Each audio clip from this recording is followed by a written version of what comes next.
बूंद समाई समुद्र में, ये जाने सब कोय। समुद्र समाया बूंद में, बूझे बिरला को। नमस्कार, स्वागत है आपका शांति का अनुभव सीरीज के दूसरे भाग में। मैं हूं पूजा सिंह। आज हम बात करेंगे कि शांति क्या है।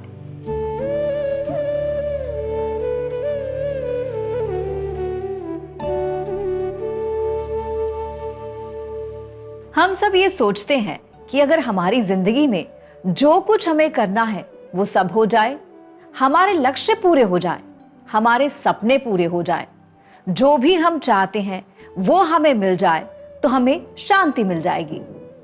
वैसे जीवन में लक्ष्य होना और अपने सपनों के लिए काम करने में कोई बुराई नहीं है, लेकिन हमारे अंदर की शांति का इनसे कोई संबंध नहीं है। प्रेम रावत जी का कहना है कि शांति हमारे अंदर है, वो हमारे कुछ करने से उत्पन्न नहीं होती, बल्कि वो तो पहले से ही है। बस उस पर ध्यान देने और उसे महसूस करने की जरूरत है। You're listening to 94.3 रेडियो 1 में हूँ आपकी बंदी बिंदास मीनल। बातें हो रही हैं with global brand ambassador of peace mister Prem Rawat. और हाँ, हम बातें कर रहे हैं शांति के बारे में। ये कहते हैं कि शांति संभव है, पीस इज पॉसिबल। तो प्रेम जी बताइए मुझे, शांति के लिए पहला कदम क्या है? सबसे पहले तो ये जानना चाहिए कि शांति है क्या, क्योंकि लोगों की बड़ी अजीब अजीब परिभाषाएं हैं। अब बात ही ऐसी है, अब अगर किसी की भैंस गुम हो गई तो उसके लिए शांति क्या है कि उसकी भैंस वापस हो जाए। हाँ। अगर किसी का जॉब चले गया, किसी की नौकरी चले गई, उसके लिए शांति क्या है कि उसकी नौकरी वापस लग जाए। किसी का बेटा खो गया तो उसके लिए शांति क्या है कि मेरा बेटा वापस मिल जाए। पर शांति दरअसल में है क्या? तो सबसे पहले हम एक चीज़ देखें कि बाहर की तरफ हमारे ख्वाब हैं, हमारे होप्स हैं, हमारे आइडियल्स हैं, परंतु अंदर की तरफ अगर हम झांक के देखें तो एक शांति हम सब के हृदय में पहले से ही मौजूद है। और मैं मानता हूं कि जब तक वो शांति जो हमारे अंदर पहले से ही है, जब तक वो हमको नहीं मिल जाए, जब तक उसका एहसास हमारे जीवन में न हो, तब तक बाहर हम कैसा भी माहौल बना लें, वो शांति हमारे जीवन में स्थापित नहीं हो पाएगी। ये सबसे बड़ी बात है। राइट। तो एक शांति अंदर पहले से ही है। अब अगर वो पहले से ही हमारे अंदर है, तो जैसे कि अगर मटके में दूध है और हमको वो दूध चाहिए, तो हमको क्या करना पड़ेगा? वो हमको करना पड़ेगा कि हम जो ढक्कन है मटके का उसको उठाएं और वो उस दूध को हम पिएं, क्योंकि वो मटके में ही है। ठीक इसी प्रकार हमको जानना पड़ेगा कि हम कौन हैं और हम कैसे अपने अंदर तक जा सकते हैं और हमारी ज़िंदगी क्या है। क्योंकि ये एक बहुत बड़ा सवाल है ये। क्योंकि बात यह है कि मैं इसको इस तरीके से रखता हूँ कि दो दीवारें हैं। एक दीवार से हम आए जब हम पैदा हुए, और एक दीवार वो है जिसे जाके टकराएंगे और फिर चले जाएंगे, और फिर हम वापस आए या ना आए, अब ये लोगों की अलग अलग धारणाएं हैं धर्म के अनुकूल। परंतु मेरे को एक चीज़ मालूम है कि इन दो दीवारों का बहुत महत्व है हमारे जीवन के अंदर। इस दीवारों के बीच में हम जो कुछ भी करें, ये हमारे ऊपर है। दीवार से आना हमारे ऊपर नहीं है, इसके बारे में हम कुछ नहीं कर सकते। और जब वो दिन आएगा जब दूसरी दीवार से टकराएंगे, उसके बारे में भी हम कुछ नहीं कर सकते। पर इन दो दीवारों के बीच में जो टाइम है, उसके बारे में हम कुछ कर सकते हैं। और वहाँ ध्यान देना चाहिए कि हम जिंदगी को कैसे सुंदर बनाएं, बढ़िया बनाएं, क्योंकि वो सुंदरता जिसका हम ख्वाब बाहर देखते हैं, वो पहले से ही हमारे अंदर है। जब मैं महसूस करता था ना, मैं डिस्टर्ब होता था किसी भी बाहर की घटना से, जो स्थितियाँ मेरे को डिस्टर्ब कर जाती थी, तो तब मुझे इस शांति की जरूरत महसूस होती थी। तब मुझे लगता था कि कुछ कमी है। तो वो कमी फिर मेरी पकड़ में आने लगी, कमी पकड़ में आने लगी। उसका सॉल्यूशन मेरी समझ में नहीं आया था, लेकिन था कि कुछ कमी है। जैसे कई बार बिजनेस में ही कोई परिस्थितियाँ ऐसी हो जाती थी कि जो मेरे मन के मुताबिक नहीं हो रही हैं, तो उस समय क्रोध आता था या अपसेट हो जाता था मैं। तो वो कमी महसूस होती थी कि ये क्रोध क्यों आया। यानी कि मेरा जो स्विच है गुस्सा आने का, वो किसी दूसरे के हाथ में है, मेरे एम्प्लॉय के हाथ में है या मेरे बिजनेस क्लाइंट्स के हाथ में है, तब ये महसूस होता था, ये कमी महसूस होती थी कि ये चीज़ है, कहीं ना कहीं कुछ कमी है कि जो मेरे पास होनी चाहिए कि वो स्विच मेरे हाथ में हो। तब मैंने इस चीज़ को महसूस किया था। जो मेरे मित्र हैं उन्होंने मुझे एक पत्रिका दी थी, शांति पत्रिका, तो वो मैंने पढ़ी थी। वो मेरी इस प्रॉब्लम को कह लीजिए या इस कमी को कह लीजिए वो पूरा करती थी। तब वो बुक मैंने अपने ऑफिस में रखी हुई थी, उसको मैं पढ़ लेता था तो कुछ रिलैक्स होता था, शांति का अनुभव होता था। वहाँ से फिर इस कमी को पूरा करने की दिशा में कुछ कदम उठे। उस किताब से मुझे काफ़ी मार्गदर्शन मिला। शांति की प्यास एक जरूरत है, और जब तक मनुष्य को वो चीज मिल न जाए तो वो अपने जीवन में अधूरापन महसूस करेगा। और जब तक मनुष्य अधूरापन महसूस करेगा तो वो कोशिश करेगा कि वो अधूरापन महसूस न करे।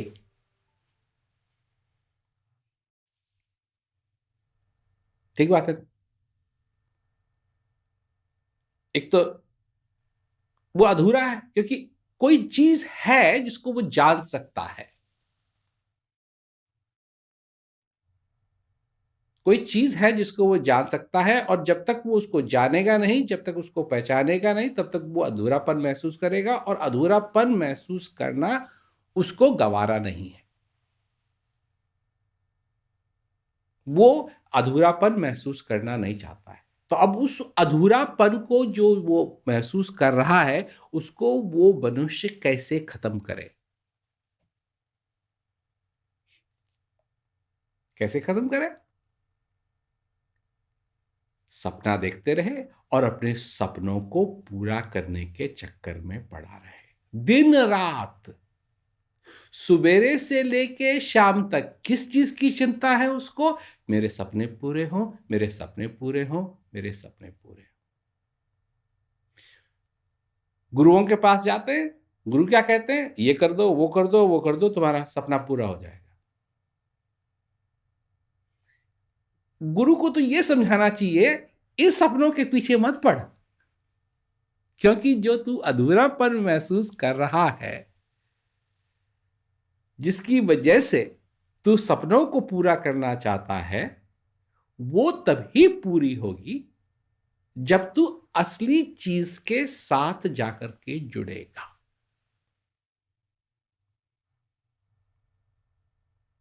और जब तक जुड़ेगा नहीं तब तक वो अधूरापन खत्म होगा नहीं। तब तू कितने भी सपने अपने जीवन में साकार कर ले।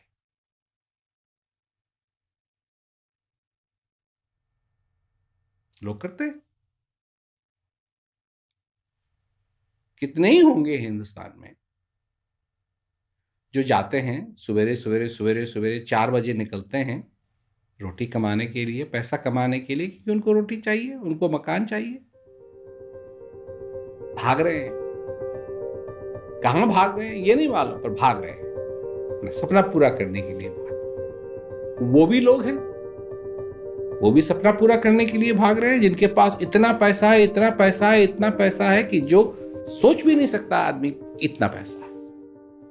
वो भी अपना सपना पूरा करने के लिए भाग रहे हैं, क्योंकि सपना पूरा करना तो एक आदत बन गई है। उस अधूरापन को वो महसूस न करें इसलिए। तो होगा कैसे? इसके लिए मैं जो उदाहरण देता हूं वो ये है कि आपके जूते में एक कंकड़ आ गया है और आपको चलने में तकलीफ हो रही है, आपको चलने में तकलीफ हो रही है, और क्योंकि आपको तकलीफ हो रही है तो आप कहते हैं कि भाई डॉक्टर के पास ले जाओ ताकि मेरे को कुछ दवाई मिल जाए, ये तकलीफ बहुत हो गई है। मैं इस जो दर्द हो रहा है, जो तकलीफ होती है मेरे को चलने में, मैं इसको महसूस नहीं करना चाहता। डॉक्टर के पास जाते हैं, डॉक्टर कहता है क्या बीमारी है? बीमारी यह है कि जब मैं चलता हूं तो मेरे पैर में दर्द होता है। तो डॉक्टर कहता है ठीक है, ये गोली खा लो, ये दर्द की गोली है, ये दर्द की गोली खा लो, आपका दर्द ठीक हो जाएगा। तो दर्द की गोली खा ली। हाँ जी, उससे फायदा तो हुआ, पर जब चलते हैं तो फिर दर्द होता है। तो ऐसे करते करते करते करते क्या क्या नहीं हो गया, क्या क्या नहीं हो गया, कि ये कर दो, वो कर दो, ऐसा कर दो, वैसा कर दो, पर किसी ने ये सलाह नहीं दी कि अपना जूता खोलो और उस गदगड़ को बाहर फेंको। ये तुम्हारे को सलाह देने वाला वो है असली, जिसकी तुमको जरूरत है। जिंदगी के अलग अलग पड़ाव पर जैसे जैसे हालात बदलते जाते हैं, वैसे वैसे हम अपने लिए शांति की परिभाषाओं को भी बदलते चले जाते हैं। प्रेम रावत जी हमारा मार्गदर्शन करते हैं कि हमारे बाहर की जिम्मेदारियां अलग हैं और अपने अंदर की शांति का अनुभव करना अलग है। उनका कहना है कि जिस शांति की बात मैं कर रहा हूं, उसका अनुभव ऑफिस में बैठा इंसान भी कर सकता है और जेल में रहने वाला कैदी भी।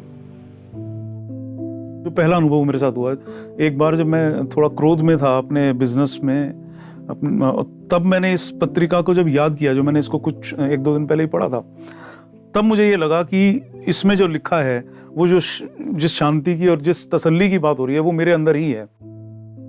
और उस पत्रिका में ये भी था कि ये क्रोध भी मेरे अंदर ही है, तो मेरे अंदर से ही निकल के आ रहा है। ये अनुभव मुझे सबसे पहली बार जब हुआ, तब मुझे क्लियर हो गई बात कि हाँ, है कुछ अंदर ही, सब कुछ अंदर ही है। तो जो रिएक्शन होता है वो सब अंदर ही होता है। फिर मैंने दोबारा इस किताब को पढ़ा, फिर इसकी जो और अगले एडिशन आते थे हर महीने, तो वो मैं पढ़ता था। फिर वो कुछ बातों पे मेरा ध्यान जाने लग गया यहाँ से, और मुझे अपनी कमी का पूरी तरीके से आभास होने लग गया कि हाँ, ये एक कमी है और इधर एक सॉल्यूशन भी है।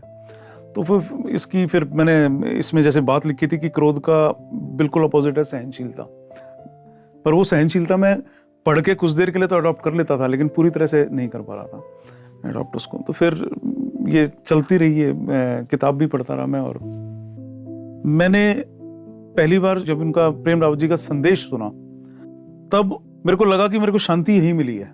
इनकी बातों से मैं बंध गया, या मुझे वो अंदर से एक तसल्ली सी महसूस हुई इनकी बातें सुन के। और मुझे यहाँ से इस रास्ते पे चलते हुए अपनी अशांति का सॉल्यूशन समझ में आने लगा कि मेरे को जो बेचैनी होती है या जब कोई डिस्टर्ब होता हूँ मैं, तो यहाँ से मेरा समाधान निकलता है। तो मेरा फिर अटैचमेंट बढ़ता चला गया इनके संदेश से, और मैं इनका संदेश रेगुलर सुनने लग गया।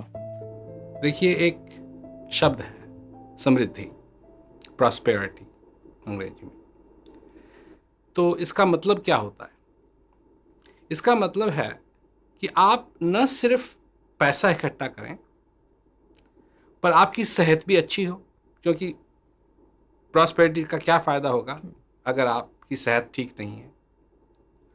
और एक तीसरी चीज भी है इसमें कि आप अपने आप को जानें, अपने आप को पहचानें, और आपके जीवन में शांति हो। जब तक ये पूरी चीजें नहीं होंगी, तब तक प्रॉस्पेरिटी, समृद्धि आपके जीवन में कायम नहीं है। और हम सब चाहते हैं कि समृद्धि हो, प्रॉस्पेरिटी हो हमारे जीवन के अंदर, पर यह संभव नहीं है जब तक, क्योंकि अब तो पैसा लगाने के पीछे लगे हुए। तो इतना हमारा जो फोकस है वो पैसे की तरफ है कि स्वास्थ्य का क्या अस्तित्व है हम भूल गए। लोग पैसा इकट्ठा करते हैं, फिर बीमार होते हैं, और अपना सारा इकट्ठा जो पैसा किया है वो डॉक्टरों को देते हैं, दान में संदेश समझे यही देते हैं। तो एक तरफ तो हम समझते हैं कि पैसा इकट्ठा हो। अब देखिए, शांति की जहां तक बात आती है, क्यों शांति की जरूरत है मनुष्य को? हम पैसा इकट्ठा करते हैं, लोग हमसे कहते हैं कि आप इसके विरोध करते हैं कि लोग पैसा बनाएं, हम कहते हैं नहीं। पर हम ये कहते हैं कि आप जो पैसा बना रहे हैं वो इस कदर बना रहे हैं कि आप उसको अपने साथ ले जाएंगे, पर ये आपके साथ जाएगा नहीं। तो इसका ये मतलब हुआ कि ऐसी हम कोशिश कर रहे हैं कि ये तो हमारा होगा और हमारे साथ रहेगा और हम इसको जब मरेंगे तो अपने साथ ले जाएंगे, पर ऐसा होगा नहीं। इसको यहीं छोड़ देना जी। ये किसी का और का हो जाएगा, फिर किसी और का हो जाएगा। अगर इतिहास को देखें तो ये ऐसा ही होता रहता है। जो मकान आज आपका है वो हो सकता है 10 साल पहले, 20 साल पहले किसी और का था, और 30 साल पहले जब आप गुजर जाएंगे उसके बाद किसी और का हो जाएगा। धरती पे बहुत लोग आते हैं जाते हैं, सभी के साथ ये होना है। तो फिर ये जीवन मिला क्यों है? क्यों हम यहां तक पहुंचे हैं? क्या संभावना है कि हम लड़ सकें? लड़ाई तो हम बहुत सालों से करते आ रहे हैं, पर ऐसी कोई लड़ाई तो हुई नहीं है कि इसको जीत लिया उसके बाद फिर सारी लड़ाइयां बंद हो गई। इसका मतलब है लड़ाइयों की ये प्रकृति है कि लड़ते रहो, लड़ते रहो, लड़ते रहो, लड़ते रहो, और होगा क्या? कुछ भी नहीं होगा, क्योंकि वही चीजें, वही बातें जिनके कारण पहली लड़ाई हुई फिर दोबारा होंगी, फिर तिबारा होंगी, फिर चौबारा होंगी। तो लड़ने का मतलब ही क्या हुआ? कोई ऐसी चीज अगर लड़े भी तो ऐसा कोई बदलाव आए कि फिर वो ना हो, तो ऐसा तो होता नहीं जी। फिर वही बातें दोहराती रहती हैं और लोग लड़ते रहते हैं, लड़ते रहते हैं, लड़ते रहते हैं। तो ये भी कोई सलूशन नहीं है। तो फिर क्या बचा? पैसा कमाने में लोग लगे रहते हैं, उससे कुछ नहीं होगा, क्योंकि वो साथ तो जाएगा नहीं, किसी और का होगा और किसी और का हो जाएगा। जी। लड़ाइयाँ जिनके ऊपर इतना पैसा खर्च होता है, इतना विज्ञान की जो शक्ति है खर्च होती है, इनसे भी कुछ नहीं हो रहा है। पर एक चीज हम लोगों ने ट्राई नहीं की, और वो है शांति। उसके ऊपर हमारा ध्यान इस तरीके से जाता है कि जब हम वृद्ध हो जाएंगे, जब बुढ़े हो जाएंगे, जब रिटायर हो जाएंगे, तब शांति के बारे में सोचेंगे। परंतु प्रॉस्पेरिटी, समृद्धि का मतलब है पैसा भी हो, अच्छा स्वस्थ भी हो और शांति भी हो। शांति के बिना वो प्रॉस्पेरिटी अधूरी है। तो शांति फिर क्या है? ये इस बात को समझने के लिए सबसे पहले ये जानना जरूरी है कि लोगों की एक परिभाषा है कि शांति क्या है। वो परिभाषा है, वो शांति नहीं है। वो सिर्फ शांति की परिभाषा है, वो शांति नहीं। तो लोग जब खोजना शुरू करते हैं शांति को, तो अपनी परिभाषा को पहले लाते हैं। उस शांति की बात नहीं कर रहा हूं मैं। एक शांति है जो हमारे अंदर है, सबके अंदर है। कोई ऐसा नहीं है, कोई ऐसा नहीं है व्यक्ति इस संसार के अंदर जिसके अंदर वो शांति ना हो। चाहे उसने कैसे भी काम किए हैं, कैसे भी कर्म किए हैं, फिर भी वो शांति उसके अंदर है। तो मेरा कहने का मतलब है कि जो कुछ भी बाहर की परिस्थितियां हैं, वो कैसी भी हों, शांति आपके अंदर मौजूद है। मैं परिभाषा नहीं दे रहा हूं शांति की, मैं इसलिए नहीं दे रहा हूं परिभाषा, अगर मैं ये नहीं कहता लोगों से कि तुम उस शांति का अनुभव कर सकते हो, तो मेरे को परिभाषा की जरूरत है, क्योंकि मैं असली चीज तक तो पहुंचा नहीं सकता, तो इसलिए परिभाषा तक पहुंचाऊंगा। पर मैं असली चीज के लिए कह रहा हूं कि असली शांति है मनुष्य के अंदर। अपने आप को पहचानना, अपने आप को जानना, इनका ताल्लुकात उसी शांति से है, क्योंकि ये संभावना हर एक मनुष्य के अंदर है। जब हम अपने अंदर जाते हैं, अपने आप को देखते हैं, जो हम रियल हैं, जो हम अपने दिल से हैं, जो हम अपनी आत्मा से हैं, जब हम उसको देखते हैं, तब हमें पता चलता है कि क्या है शांति। और इसको कोई मतलब डिफाइन नहीं कर सकता, ये वर्ड नहीं है, लेकिन मैं ये जरूर बता सकती हूँ कि जब आप इस चीज़ में रहेंगे, अपने जीवन को अपने जीवन में हर दिन शांति एक अनुभव करेंगे, तो आपको ना हर चीज़ बहुत अच्छी लगेगी। आपके चेहरे पे जो स्माइल होगी वो भी अंदर की होगी, और वो एक रिफ्लेक्शन जो आपके चेहरे पे जो आता है, वो बहुत ही अनोखा और अलग होता है, जो कि मतलब फेक नहीं होता। तो आप मेरे हिसाब से शांति को डिफाइन कोई भी व्यक्ति नहीं कर सकता है। अगर आपको शांति चाहिए तो आपको उसके लिए डिज़ायर करना पड़ेगा और खुद ही जा कर के उसका अनुभव करना पड़ेगा। जैसे हमें प्यास लगता है तो पानी खुद ही पीना पड़ता है, तभी हम प्यास बुझाते हैं। तो वैसे ही शांति अगर चाहिए तो आपको अनुभव खुद ही करना पड़ेगा, कोई और डिफाइन नहीं कर सकता आपके लिए। ये आपकी प्यास है कि आपको समझना है या नहीं समझना, आपकी इम्पोर्टेंस कितनी, आपके लिए ये कितना इम्पोर्टेंट है आपके जीवन में। जो तुम्हारे अंदर बैठा है वो आनंद का सागर है, वो ज्ञान का सागर है, उसमें स्पष्टता है। वो चीजें हैं तुम्हारे अंदर जिसमें तुम जो साक्षात है उसको स्वीकार करने के लिए जब तैयार हो जाओ, और वो जिस चीज की तुमको जरूरत है, जो अधूरापन दूर कर सकती है तुम्हारा, असल में जब तक उसको अपने जीवन के अंदर स्वीकार नहीं करोगे, उसको आगे नहीं लाओगे, तब तक क्या होगा? और क्यों? कि जो हृदय के अंदर असली प्यास है उसको समझने के लिए कोई तैयार नहीं। मेरे को ये समस्या है, मेरे को वो समस्या है। अभी समस्या तो समस्या ही है, और इनका हल क्या है? इनका हल तुम्हारे अंदर है। इनका हल है कि जो चीज साक्षात है उसको तुम स्वीकार करो। अपने जीवन में स्वर्ग की बात मरने के बाद नहीं, जीते जागते तुम उस स्वर्ग का अनुभव करो, क्योंकि वो स्वर्ग तुम्हारे अंदर है। नरक भी तुम्हारे अंदर है। नरक तो तुमको मिल गया, नरक तो तुमने ढूंढ लिया,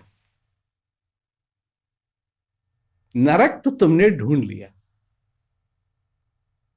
कैसे नरक में पहुंचते हैं, कैसे अपने आप को परेशान करते हैं, कैसे अपने आप को दुखी करते हैं, ये तो तुमने अच्छी तरीके से सीख लिया। अब बात बची है स्वर्ग की। क्या उसका तुम एहसास करना चाहते हो अपने जीवन में या नहीं? करना चाहते हो तो वो भी संभव है। असंभव नहीं, संभव है, क्योंकि वो तुम्हारे अंदर है। और जब बात होती है कि तुम्हारे अंदर रोशनी है तो लोग समझते हैं कि रोशनी है, जैसे दिए की रोशनी होती है वैसे तुम्हारे अंदर रोशनी है। तो तुम्हारे अंदर की जो रोशनी है वो सूर्यो न शशांको न पावका यद गत्वा न निवर्तन्ते तद्धामम परम मम। वो क्या है? ना वो सूरज की रोशनी है, ना वो चंद्रमा की रोशनी है, ना वो आग की रोशनी है, वो स्पष्टता की रोशनी, वो आनंद की रोशनी। और जब तक वो तुम्हारे जीवन के अंदर नहीं होगी तब तक लगे रहो। मैं किसी से नहीं कहता हूं कि मत लगे रहो, मैं कहता हूं कि तुमको लगना है ये तो तुम्हारी इच्छा है। और अंदर की बात अगर जानना चाहते हो तो मैं तुम्हारी मदद कर सकता हूं। सचमुच शांति का अनुभव करने के लिए यह जानना बहुत जरूरी है कि शांति हमसे दूर नहीं है।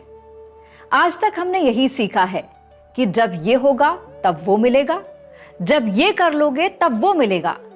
लेकिन शांति कल की बात नहीं है, वो तो आज है और अभी भी हमारे अंदर मौजूद है।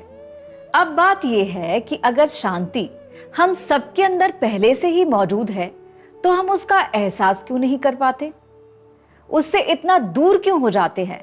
तो इसका जवाब लेकर हम मिलेंगे अगले भाग में।